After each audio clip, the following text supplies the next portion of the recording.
Aleluia. Que Deus maravilhoso é esse nosso Deus. Amém. Eu quero abrir com você em Tiago, capítulo 5, de 13 a 20. Tiago 5, de 13 a 20. Está alguém entre vós aflito? Ore. Está alguém contente? Cante louvores. Está alguém entre vós doente? Chame os presbíteros da igreja e orem sobre ele, ungindo-o com azeite em nome do Senhor. E a oração da fé salvará o doente, e o Senhor o levantará. E se houver cometido pecados, se-lhe-ão perdoados. Confessai as vossas culpas uns aos outros, e orai uns pelos outros, para que sareis. A oração feita por um justo pode muito em seus efeitos. Elias era homem sujeito às mesmas paixões que nós, e orando, pediu que não chovesse, e por 3 anos e 6 meses não choveu sobre a terra. E orou outra vez, e o céu deu chuva, e a terra produziu seu fruto. Irmãos, se algum dentre vós se tem desviado da verdade, e alguém o converter, saiba que aquele que fizer converter do erro do seu caminho um pecador, salvará da morte uma alma e cobrirá uma multidão de pecados. Amém. Queridos, eu gostaria de falar brevemente sobre as ações espirituais para os ciclos da vida. Repita após mim: ações espirituais para os ciclos da vida. Quantos concordam que nós vivenciamos muitos ciclos? Ora temos o ciclo do sofrimento, ora temos o ciclo da alegria, ora temos o ciclo da enfermidade que pode nos abater, ora temos o ciclo da restauração, de um levantar, de um reerguer, até porque há tempo de Deus para todas as coisas, e em todos esses tempos e em todos estes ciclos, Deus quer fazer com que haja crescimento. Mas é muito importante que nós tenhamos as ações espirituais adequadas para cada ciclo da nossa vida. Assim como há um remédio para cada doença, não é verdade? Assim como há um medicamento para cada enfermidade, há uma ação espiritual para cada ciclo da vida. E Tiago, de uma forma muito objetiva, ele vai compartilhando, até em pouquíssimas palavras, o que se fazer em cada momento. O primeiro é: está alguém entre vós aflito? Está alguém entre vós em sofrimento? Eu queria que você me ajudasse agora. O que pode trazer sofrimento para a gente? Eu queria que no meio da congregação, você está durante a semana, você tem uma família, você tem um trabalho, você tem um convívio. O que pode trazer sofrimento para você? Antes da... O não? Cumprimento. Não cumprir aquilo que aprendeu na palavra. Às vezes isso traz sofrimento. Para a vida prática, o que às vezes, deixando a enfermidade, que a gente vai falar da enfermidade daqui a pouquinho, mas que mais situações podem trazer sofrimento para você? Um acidente. Que mais? Traição. A separação, a desavença, a parte financeira, uma má notícia, uma frustração. Que mais? Doença, a família que não se converte,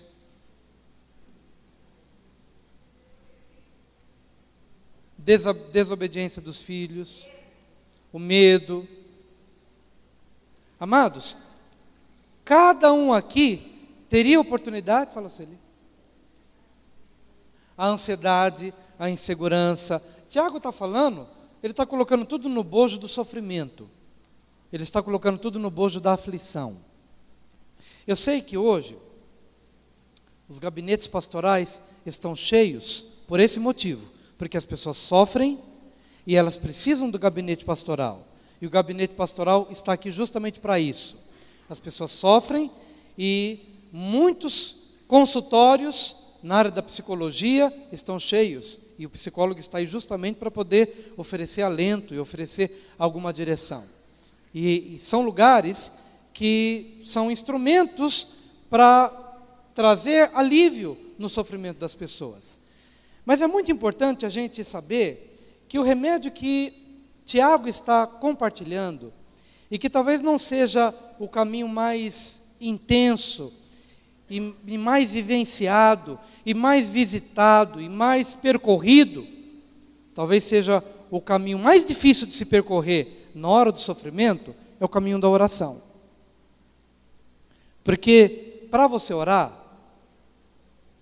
às vezes quando você vai para o gabinete pastoral, você toca no pastor, você toca na mesa, você vê um livro aberto, e de repente você se sente mais, puxa, eu estou apalpando alguma coisa mais concreta. E de repente a oração é um lugar invisível, onde você não vê nada. Onde você entra numa dimensão, onde você não recebe imediatamente a resposta de que você precisa. Por isso que muitas vezes nós procuramos caminhos que nós consideramos mais curtos, mais concretos, mais palpáveis. Mas Tiago, ele é enfático em dizer: está alguém aflito, entre pelo caminho da oração. Pode ser que eu esteja chovendo no molhado, falando aquilo que a gente sempre falou na vida inteira. Mas a palavra de Deus, ela não é outra. Você não precisa de uma outra Bíblia para poder resolver os seus problemas. É a mesma Bíblia, é a mesma palavra que funcionou para os homens do Antigo Testamento, que funcionou para os homens do Novo Testamento, a mesma palavra que funciona para nós hoje. Está alguém em sofrimento? Às vezes eu olho para os jovens e me compadeço deles, até porque tenho filhos nessa idade escolar, com desafios de vestibular, estuda, e às vezes a gente pergunta: está feliz? Está contente? E a gente percebe o sofrimento do estudo, de não parar de estudar, e começa de manhã, termina à tarde, e aquilo vai desgastando e trazendo muitas vezes um estresse emocional, um sofrimento da alma, dúvida em relação, incerteza em relação ao dia de amanhã. E às vezes a gente chega para um e para outro e pergunta: você está conseguindo orar? Você está tendo um tempo de oração? Embora as lutas e a agenda e a correria e os afazeres e a sobrecarga, porque a recomendação de Tiago é uma só: está alguém aflito? Está alguém em sofrimento? Há alguma pressão sobre a tua vida? É marido que te aperta, é esposa que te aperta, é filho que desobedece, é angústia financeira, é um caos no meio do trabalho, a ausência de expectativas boas. Tudo isso, queridos, traz sofrimento para a nossa alma e também nos adoece. Qual que é o remédio de Deus para a minha vida e para a sua vida? Oração. Está alguém em sofrimento? Está alguém em sofrimento? Ore. Está alguém em sofrimento? Ore. Está alguém aflito? Ore. Ore. Há um slogan de uma igreja que fala: ora que melhora. Vamos adotar esse slogan para a gente? Fala para o seu vizinho: ora que melhora.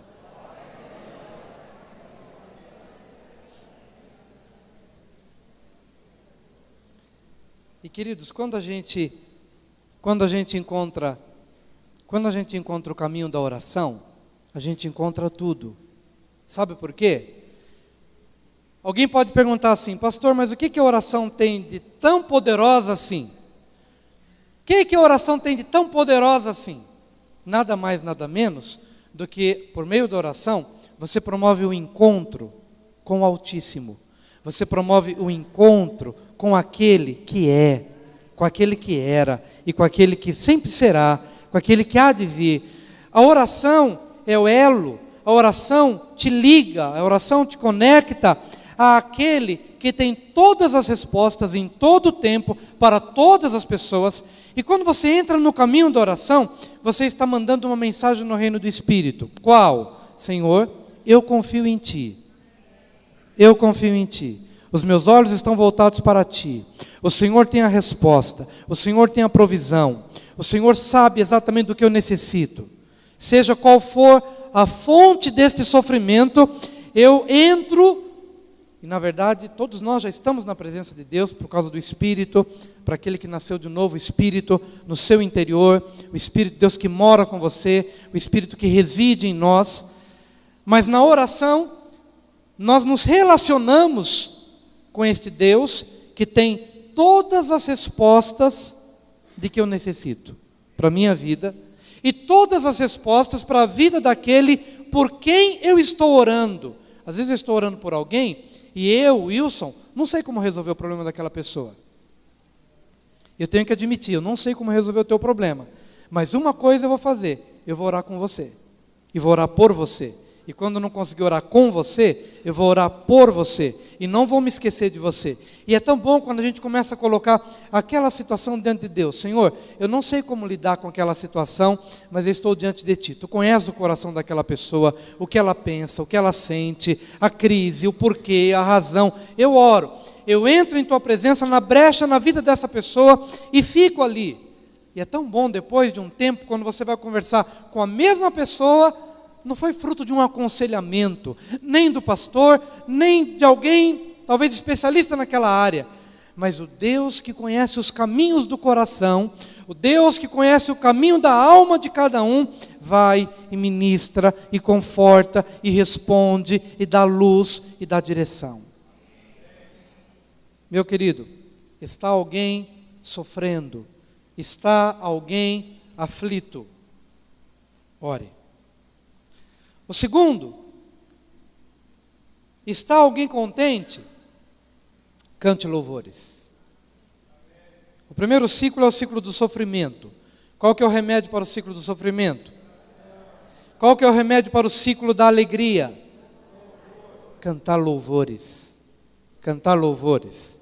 Amado, eu queria compartilhar aqui o seguinte. É muito importante a gente trazer para a nossa experiência de vida os louvores de Deus. Sabe, a gente vive numa época em que pequeninas frases, ainda mais o pessoal descobriu, músicas hoje que estão bombando, vamos assim dizer, e vendendo milhões e milhões e milhões, porque as pessoas que preparam essas músicas seculares, elas sabem, elas entenderam a psicologia da sociedade. Eles compõem músicas que não são músicas bonitas, mas são músicas que ficam na cabeça. E basta, você sabe disso, você põe lá numa M ou numa FM, e de repente tem a música da balada tal, e tem a dancinha de não sei o quê, e o quadradinho de não sei o quê, e o redondinho de não sei o quê, e por aí vai. E o que está por detrás disso? Joga aquela frase, joga aquela melodia, fica na tua cabeça. Você abomina aquela música, mas ela entra. Porque não é porque você gostou, porque há uma estratégia por detrás disso, para roubar de você os cânticos espirituais, para roubar da igreja os cânticos espirituais, roubar de mim e roubar de você. As técnicas que são empregadas, os músicos sabem do que eu estou falando. As técnicas que são empregadas para impregnar uma sentença, uma frase, um estilo, um ritmo. E o que tudo isso opera nos dias de hoje? Rouba de mim e rouba de você o privilégio do louvor, o privilégio da adoração. Amados, nós precisamos ser uma igreja adoradora. Estou em linha com aquilo que foi ministrado hoje, no nosso curto tempo de louvor e adoração. Eu digo curto porque, na verdade, nós temos aqui um ensaio da adoração. Porque a adoração ela nunca pode se restringir a 15 minutos do culto. Eu preciso estender a adoração para a minha vida. Mas eu sei que estou diante de uma batalha. Eu digo eu, você, todos nós. Porque basta você se expor à televisão, as rádios, as músicas. Hoje em dia, há um trabalho de Satanás terrível para fazer uma única coisa: roubar de você o privilégio de louvar a Deus, com cânticos espirituais que o exaltem, que tributem a Deus, a único Deus, a honra, a glória que lhe são devidos. É importante lembrar que Paulo e Silas, quando eles estavam no cárcere, haviam sido açoitados por longas horas, mas eles estavam ali em meio aos gemidos das dores, de todo o sofrimento impresso por meio daqueles açoites. Mas à meia-noite, Paulo e Silas cantavam louvores a Deus, em meio ao sofrimento. E é interessante que o texto está dizendo, na alegria, cante louvores. Mas eles estavam gemendo, cantando louvores, por quê? Porque a alegria no espírito, ela pode se manifestar mesmo em meio às dores, sejam dores físicas, dores emocionais, sejam de que ordem for. E apóstolo Paulo e Silas estavam ali em meio àquele grande sofrimento, no gemido do corpo, mas na alegria do espírito, cantando louvores. O que Deus fez? Quem conhece a história? Deus quebrou as cadeias, Deus rompeu as cadeias, Deus rompeu as cadeias. Queridos, Deus romperá cadeias na minha vida e na sua vida em meio aos louvores.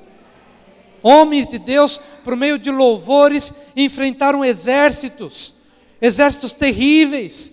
Homens de Deus, reis, príncipes, homens que se devotaram a Deus. Senhor, estamos diante de uma grande batalha espiritual. O exército inimigo é inumerável, é incontável. Nós somos um povo pequenininho, aparentemente frágil, insignificante. Mas em meio aos louvores de Israel, em meio aos louvores do seu povo, em meio aos cânticos espirituais, porque os cânticos espirituais suscitam fé, despertam a fé. Está alguém contente? Cante louvores. Está alguém sofrendo? Ore. O ciclo é o seguinte: você começa sofrendo, e aí você entra na oração. Aí o que acontece? Você fica alegre. E porque você fica alegre, você louva.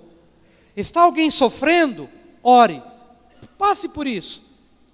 Entrou em sofrimento, entrou em aflição, vai lá para o seu quarto de oração e começa a orar. Depois de um tempo, você já não está mais sofrendo, você está alegre. E com a alegria do Espírito, você entra numa dimensão de louvor e de adoração. Essa manhã profética, esse último hino que eles cantaram, Fernanda sabe disso, que eu pedi para gravar só essa música, e para onde eu vou eu levo, essa última música que eles cantaram. E Fernanda, grava para mim essa música. Aí fui lá para a salinha de oração, aqui na nossa igreja. Vou ficar lá. Você sente a batalha espiritual. Então você está sofrendo a batalha espiritual. Mas você entra na presença de Deus, você para de sofrer. Aí o que acontece? Você fica alegre. Você experimenta a alegria do Espírito. Você experimenta o gozo do Espírito. E aí, querido, você entra em adoração que você chora e ri e chora. E quando você chora, mas é o gozo do Espírito, da presença do Espírito, e estas coisas na sua vida vão processando paz, vão processando cura, vão processando restauração, e a gente sabe, porque sabe que naquele momento Deus está recebendo da minha vida e da sua vida o sacrifício. O sacrifício que no Antigo Testamento era de animais, mas que hoje é o sacrifício dos lábios que confessam o seu nome, de uma vida de oração, de consagração e de devoção a Deus. E você entende que naquela hora Deus ouviu a sua oração, Deus atendeu aquilo que você estava pedindo, aquilo que você estava clamando. E aquele coração, em meio ao sofrimento, ele entra no gozo do Espírito. Você não pode perder esse privilégio, porque esse privilégio é para você, querido irmão. Diga para o seu vizinho, esse privilégio é teu. Aleluia. O terceiro e penúltimo ciclo é o ciclo da enfermidade. Está alguém, versículo 14, está alguém entre vós doente? Chame os presbíteros da igreja e orem sobre ele, ungindo com azeite em nome do Senhor. E a oração da fé salvará o doente, e o Senhor o levantará. E se houver cometido pecados, ser-lhe-ão perdoados. Confessai as vossas culpas uns aos outros, e orai uns pelos outros, para que sareis. Mas eu queria parar no versículo 15. O ciclo da enfermidade demanda ação pastoral. Diga, o ciclo do sofrimento demanda oração. O ciclo da alegria, cantar louvores. O ciclo da enfermidade, ação pastoral. Precisamos admitir que muitas pessoas na igreja ficam doentes.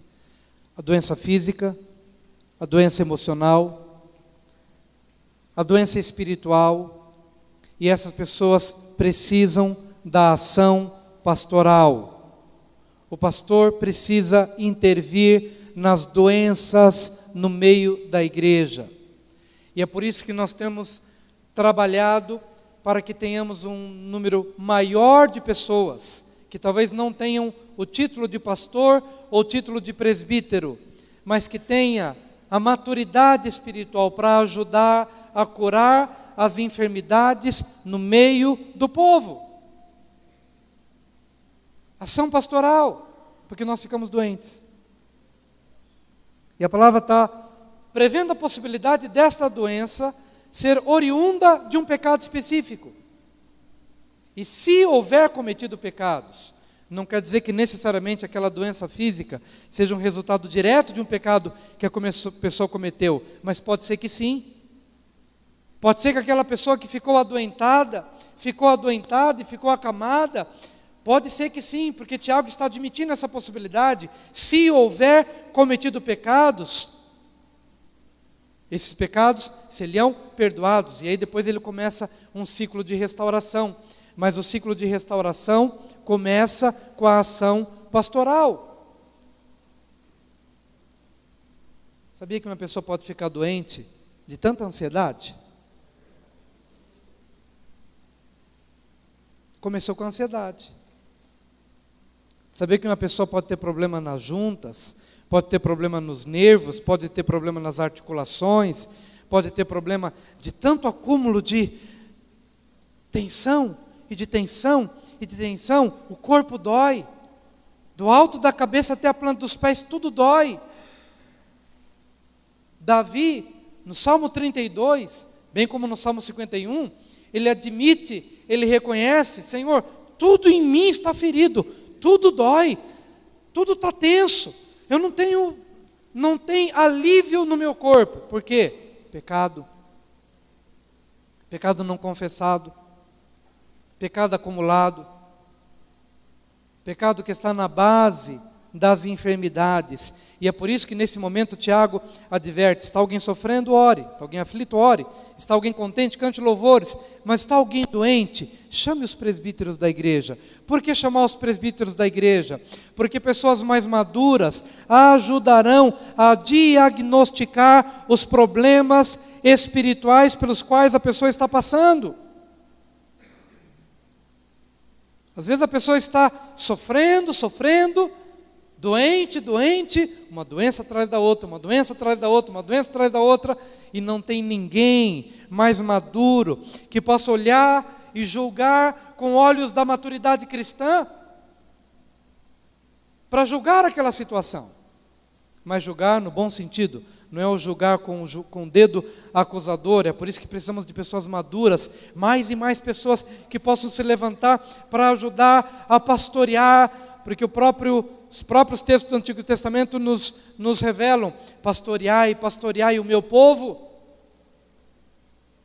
Ajudem a pastorear o povo de Deus. Por quê, queridos? Porque mais e mais estamos lidando com crentes doentes. Doentes do físico, doentes da alma. E nós precisamos do diagnóstico certo. chamem os presbíteros da igreja. Essa pessoa, ela pode estar acometida de uma culpa embutida já de muitos anos, que ele não falou nem para o marido, nem para a esposa, nem para os filhos, não falou para ninguém. E ele acha que o tempo vai curar tudo. E você tem aprendido nos encontros pelos quais tem passado, que o tempo não cura nada. Ele pode dar uma amenizada ali nas impressões da tua alma, mas o tempo não resolve. Essa pessoa pode estar com culpa. E uma culpa de muitos anos. Muitos anos. Muitos anos. Não falou para ninguém, não confessou para ninguém, mas ele vai ficando doente no decorrer dos anos. E é por isso que Tiago diz: chamem os presbíteros da igreja. E orem sobre ele.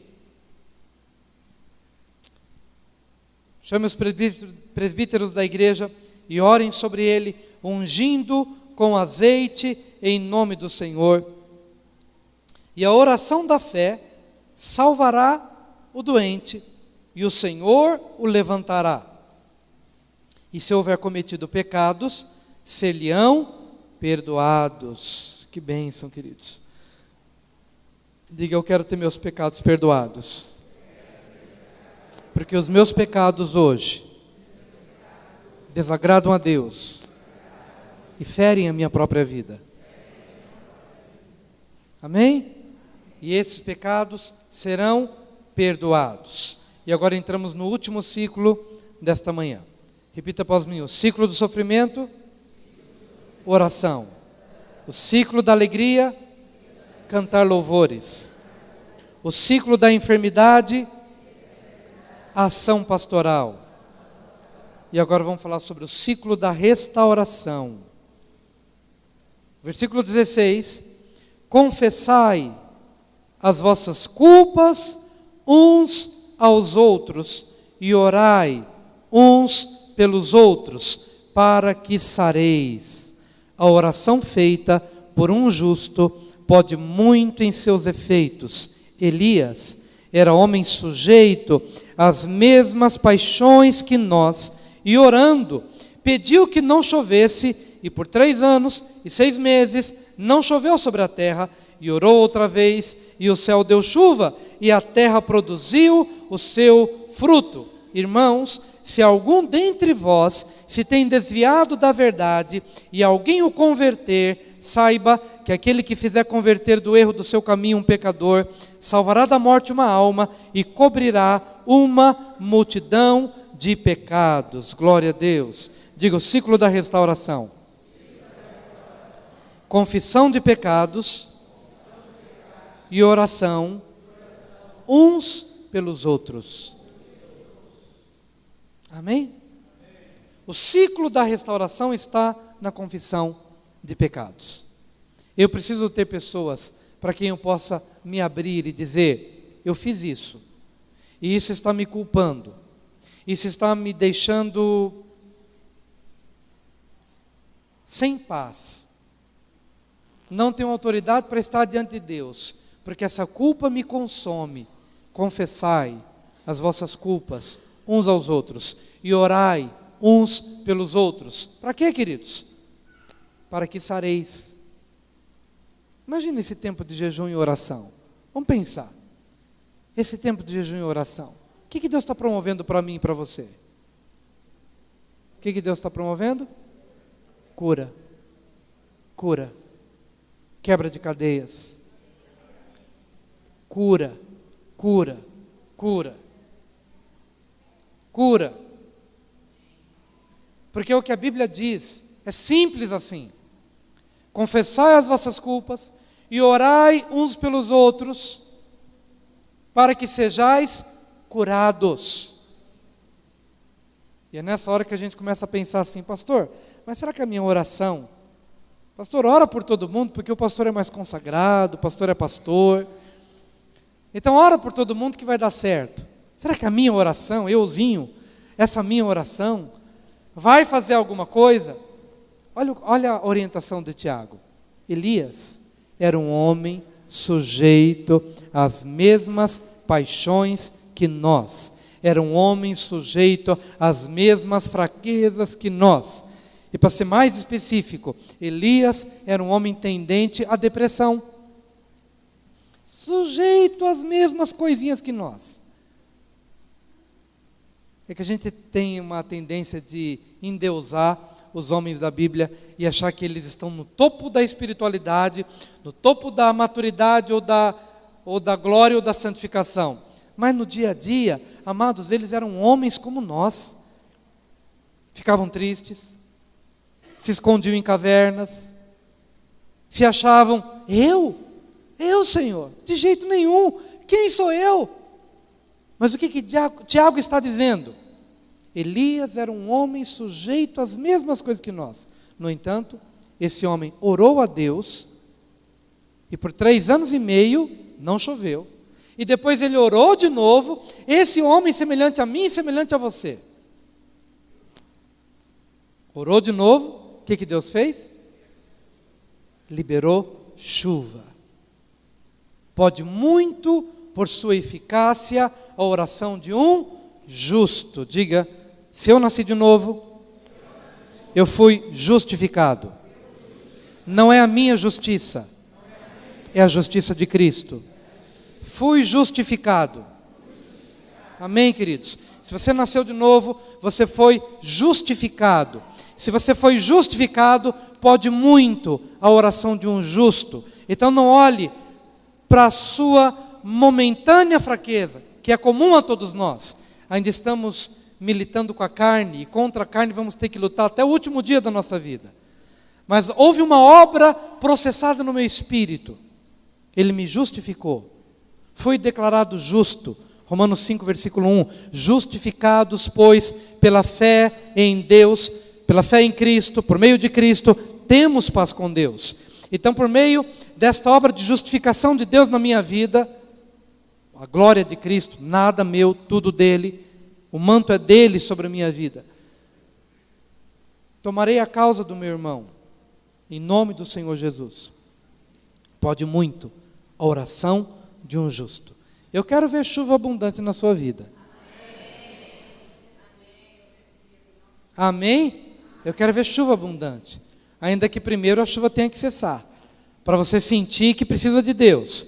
Mas na hora que você começa a clamar a Deus, eu entendi que é de Ti que eu preciso. Então, Senhor, manda chuva, manda chuva, manda chuva. Senhor, opera. Mas tanto a ausência de chuva, quanto o liberar das chuvas, foi resultado da oração de um justo.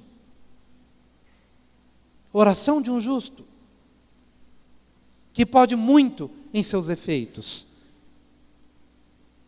E neste ciclo da restauração, até mesmo da ação pastoral, talvez nós tenhamos de lidar com desviados, que é a última parte do texto de Tiago. Olha, veja só o que diz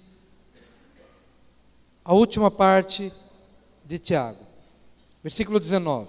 Irmãos, se algum dentre vós se tem desviado da verdade. Quando é que começou esse assunto, se desviado da verdade? Quando Tiago está falando sobre a questão do chame os presbíteros da igreja e orem sobre ele, ungindo com óleo, e a oração da fé salvará o doente, e se houver cometido pecados, serão perdoados. O que Tiago está admitindo?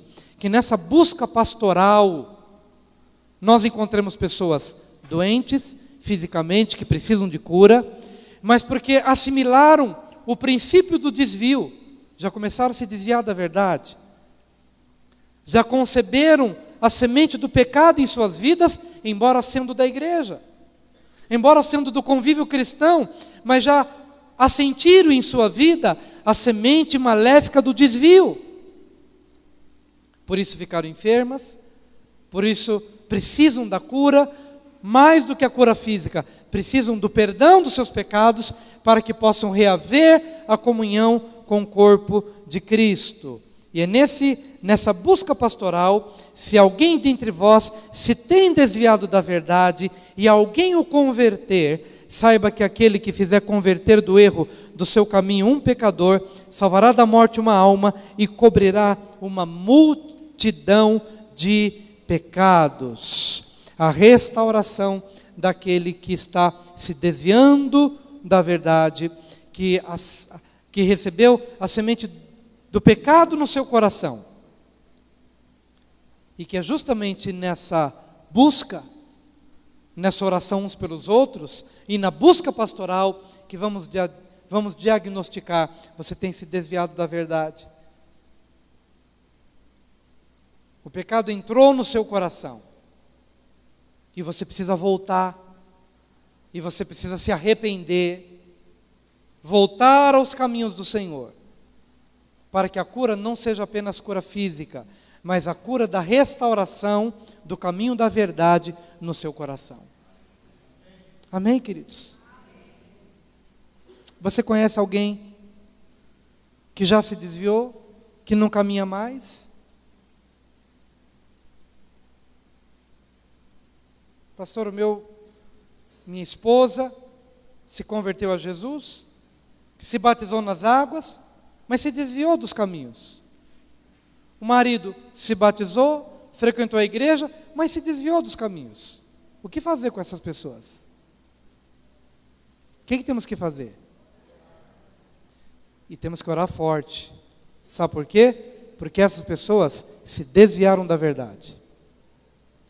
E se elas se desviaram da verdade, elas não podem descansar no simples fato de dizer: eu me converti, eu me batizei, está tudo certo. Não.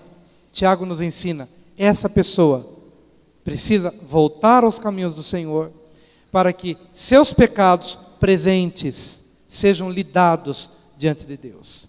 Por isso que a batalha espiritual é mais forte do que você imagina. Porque às vezes nós nos contentamos com a experiência passada. Tiago está dizendo isso.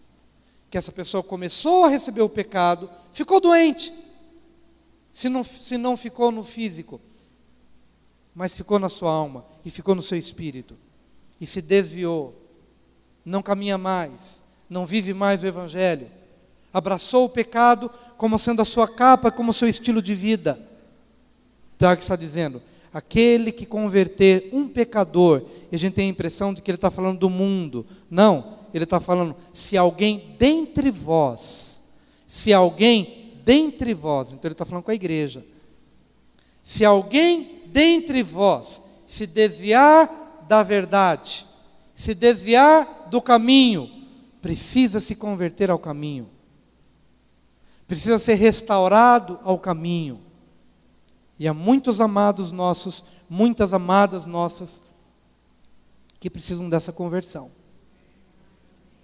Que precisam deste nível de quebra de cadeias, porque nesse momento Tiago não está falando com um pecador lá fora que não se converteu, mas ele está falando com, se alguém dentre vós, se alguém dentre vós, se alguém dentre vós, está falando com a igreja, está falando comigo, está falando com você.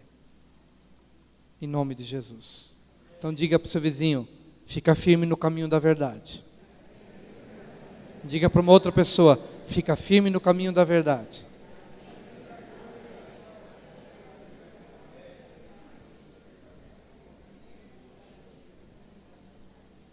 E abandone o pecado na sua vida. Você precisa abandonar o pecado na sua vida. Está convivendo com alguém que não é seu marido, está convivendo com alguém que não é sua esposa, aparte-se, resolva a tua situação no plano vertical e no plano horizontal, porque a vida cristã é séria, não é brincadeira. Deus tem nos chamado a um tempo de jejum e oração, para nos devotarmos a Deus, a fim de que nós sejamos instrumentos de salvação para muita gente, de cura para muita gente e de restauração para muita gente, em nome de Jesus. Em nome de Jesus.